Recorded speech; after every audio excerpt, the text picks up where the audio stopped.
जय श्री राधे कृष्णा।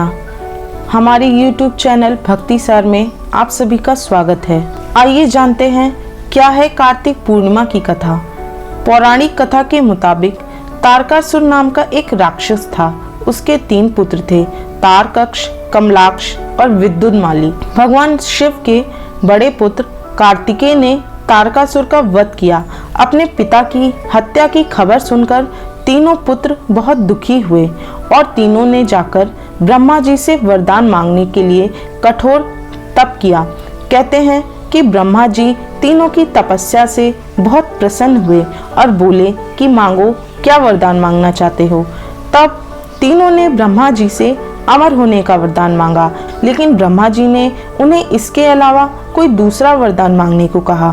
तब तीनों ने फिर से मिलकर सोचा और इस बार ब्रह्मा जी से 3 अलग नगरों का निर्माण करवाने के लिए कहा कि जिसमें सभी बैठकर सारी पृथ्वी और आकाश में घूमा जा सके।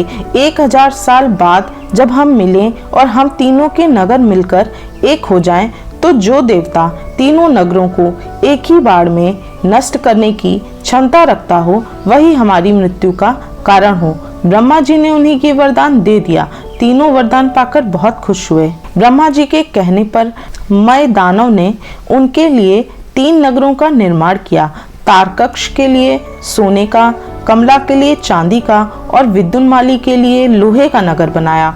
तीनों ने मिलकर तीनों लोकों पर अपना अधिकार जमा लिया। इंद्र देवता इन तीनों राक्षसों से बहुत भयभीत हुए और भगवान शंकर की शरण में गए। इंद्र की बात सुनकर भगवान शिव ने इन दानवों का नाश करने के लिए एक दिव्य रथ का निर्माण किया। इस दिव्य रथ की हर एक चीज देवताओं से बनी। चंद्रमा और सूर्य से पहिए बने। इंद्र, वरुण, यम और कुबेर रथ के चाल घोड़े बने। हिमालय धनुष बने और शेषनाग प्रत्यंचा बने।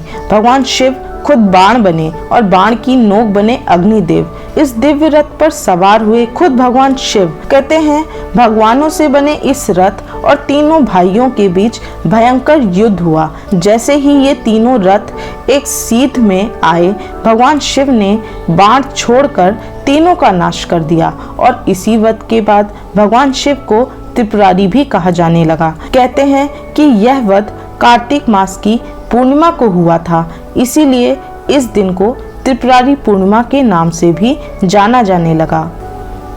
कहते हैं कार्तिक पूर्णिमा के दिन स्नान, दान, तप इन सब का विशेष महत्व है। जो भी इस दिन जितना भी दान करता है, जितना भी पुण्य करता है, जितना भी धार्मिक कार्य करता है, उन सब का फल अन्य दिनों से कई गुना बढ़कर मिलता है।